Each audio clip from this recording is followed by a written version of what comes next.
अस्सलाम वालेकुम नाज़रीन, प्रोग्राम टुडे विद आकाश में खुशामदीद। आज मेरे साथ हैं डॉक्टर अहमद, बल्कि मैं डॉक्टर अहमद के घर पे हूँ और बहुत शुक्रिया इनका कि इन्होंने मुझे टाइम दिया।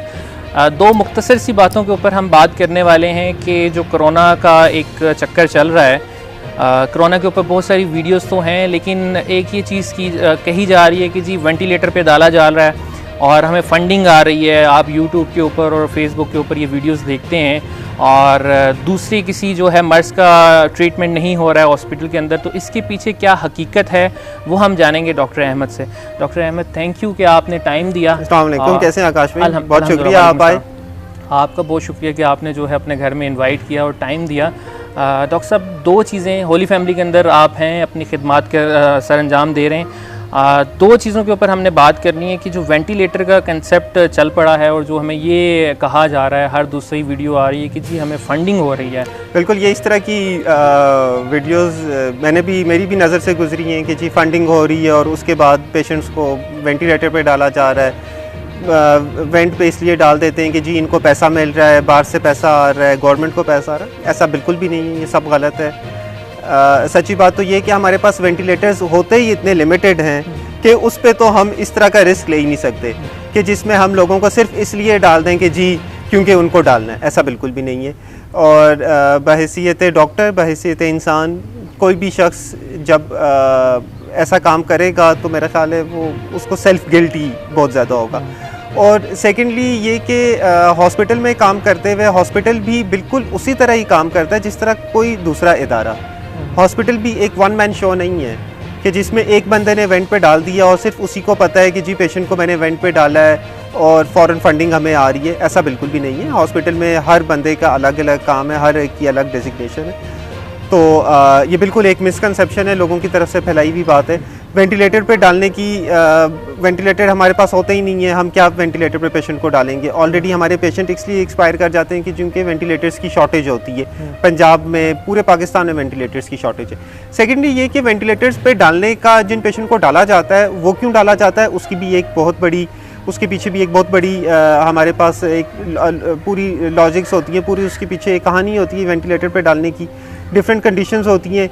कोविड-19 में पेशेंट को वेंटिलेटर पे इसलिए डाला जाता है क्योंकि इसको एक यंग पेशेंट्स में जो हो रहा है और एक रिवर्सिबल कॉज समझा जा रहा है। एक यंग पेशेंट को निमोनिया हो जाता है, निमोनिया होता है कोरोना से, उस निमोनिया की वजह से हम पेशेंट को डालते हैं वेंटिलेटर पे जिनको मसनूई सांस हम दे सकें, क्योंकि उनका बाकी फंक्शनल सिस्टम बिल्कुल ठीक चल रहा होता है। मसनूई सांस के लिए कि शायद जो मसनूई सांस हम मशीन से देंगे, प्रेशर जो मेनटेन करेंगे उससे वो बेहतर हो जाए, तो उसकी वजह से हम पेशेंट को वेंटिलेटर पे डालते हैं। कुछ रिकवर कर जाते हैं, कुछ रिकवर नहीं कर पाते। और बाकी कंडीशन में भी जिस तरह ओल्ड एज में अगर हम पेशेंट को वेंटिलेटर पे डालते हैं, उनकी भी सिमिलर इसी तरह की कंडीशन। यही बात मैं भी सुन के हैरान था कि हमारे पास तो वेंटिलेटर है ही नहीं, तो हम कितने लोगों को वेंटिलेटर पे डालेंगे फंडिंग के लिए। अच्छा डॉक्टर साहब, दूसरी ये बात कि ट्रीटमेंट दूसरी चीज़ों पे हो रहा है कि नहीं? आप डेली बेसिस पे वहाँ होते हैं, अक्सर ये आता है कि जी कोरोना के अलावा किसी चीज़ का इलाज नहीं हो रहा है। अच्छा देखिए, क्योंकि कोरोना एक पेंडेमिक है, एक वर्ल्ड वाइड पेंडेमिक है, हमारी अवलीन जो तरजीह है, फर्स्ट प्रेफरेंस हमारी कोरोना है। हर हॉस्पिटल में, आप प्राइवेट हॉस्पिटल्स ले लें, जगह जगह उन्होंने, आप गवर्नमेंट सेटअप में देख लें, जगह जगह उन्होंने सिर्फ और सिर्फ बनाए हुए हैं कि जी कोरोना काउंटर है, फ्लू काउंटर है, कोरोना सेंटर, आइसोलेशन सेंटर। तो इसलिए जो फर्स्ट प्रेफरेंस है वो कोरोना है।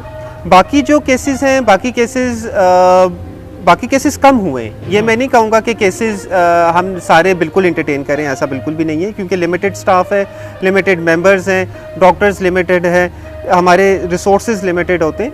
तो हमने बहुत से, जैसे कोल्ड केसेस होते हैं, उनको हम अपनी ज़ुबान में कोल्ड केसेस कहते हैं।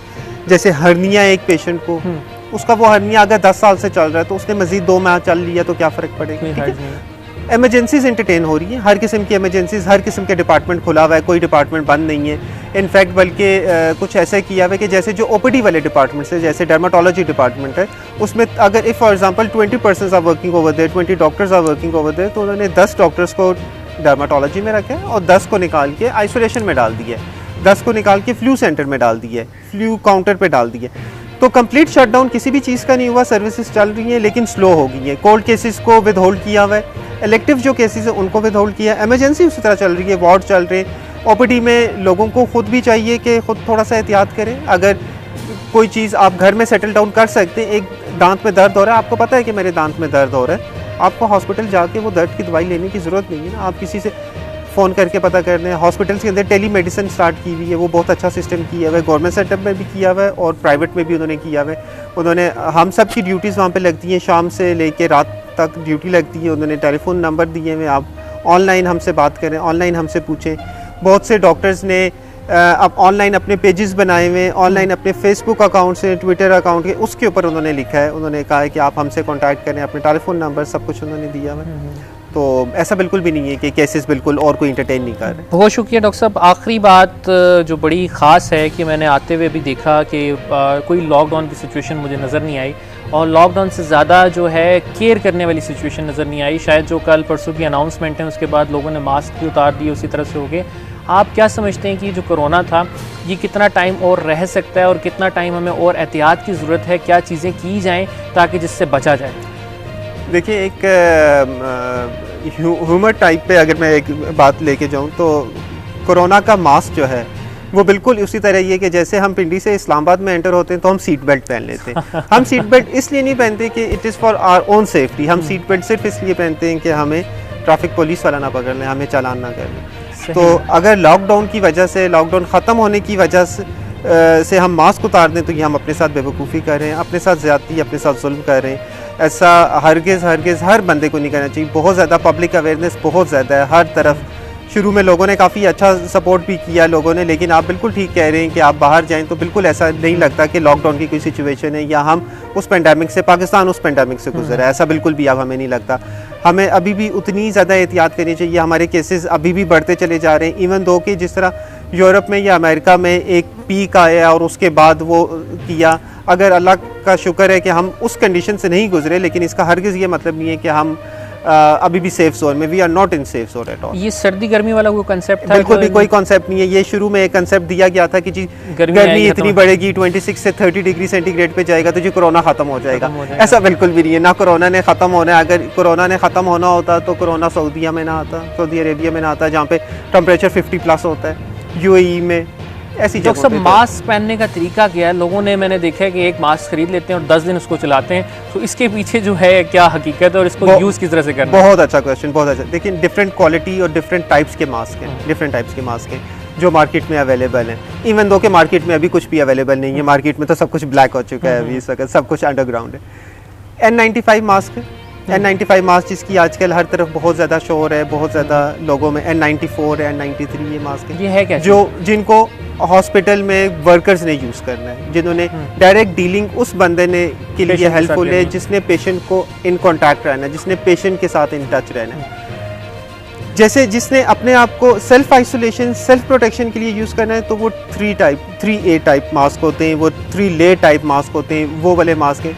हम लोग ने देखे होंगे जी कॉटन मास्क यूज़ कर रहे हैं, फैब्रिक वाले जो हैं, कपड़े के बने हुए वो वाले मास्क हैं, उनको यूज़ करने का कोई फ़ायदा नहीं है, उनके अंदर कोई ऐसा नहीं है। कोरोना वायरस जो है उसका डायामीटर, उसका वो एक बड़ा वायरस है जो कि नॉर्मल आप जो भी मास्क पहने उससे कंट्रोल हो जाता है, other than the fabric mask. ठीक है, फैब्रिक मास्क का कोई ये सर्जिकल मास्क इसी को कहते हैं? ये सर्जिकल मास्क, ये बहुत अच्छा मास्क है, ये बहुत इफेक्टिव है। एक साइड से ये वाइट होता है और एक साइड से ये ब्लू होता है। इसकी यूज करने की क्या टेक्निक है? बिल्कुल, मैं आपको बताता हूँ इसकी यूज करने की ये टेक्निक है। इफ फॉर एग्जांपल एक पेशेंट है, जैसे कोई भी पेशेंट है, अपार्ट फ्रॉम कोरोना नहीं, उसको कोई भी सांस का कोई भी मसला है, उसको TB है, उसको सिंपल फ्लू है, सिंपल फ्लू भी तो उसी तरह फैलता है ना, कोई भी जर्म है, कोई भी उसको जर्म है, उसने ये मास्क, जैसे जो पेशेंट है उसने ये मास्क वाइट अंदर पहनना है और ब्लू बाहर पहनना है। जो बीमार है। अच्छा। और जो उसका अटेंडेंट है जो उससे मिलने जा रहा है या जिसने अपनी प्रोटेक्शन करनी है, फॉर एग्जांपल मैं डॉक्टर हूँ,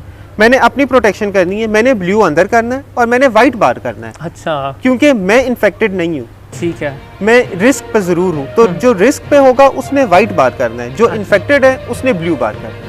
अच्छा, ये देखिए, ये आपको ये कंसेप्ट एक क्लियर हो गया कि ये वाइट और ब्लू क्या है और आपने ये पहनना किस तरह से है। जी।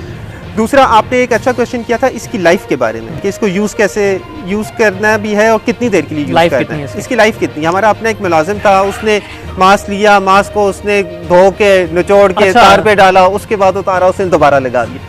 तो इसकी लाइफ बहुत इंपॉर्टेंट होती है। जो N95 मास्क होता है, जो हॉस्पिटल वर्कर्स या जो इन्फेक्टेड पेशेंट है उसके रिलेटिव ने, उसको ट्रीटमेंट वाले ने, उसकी देखभाल वाले ने यूज़ करने, उसकी जो लाइफ होती है वो 7 डेज़ होती है। अच्छा 7 डेज़ 8 आवर्स अ डे और 7 डेज़ और N95 की। और ये वाला जो मास्क होता है ये वैसे डिस्पोजेबल मास्क है, आप है। ये सिंगल टाइम यूज़ वाला मास्क है।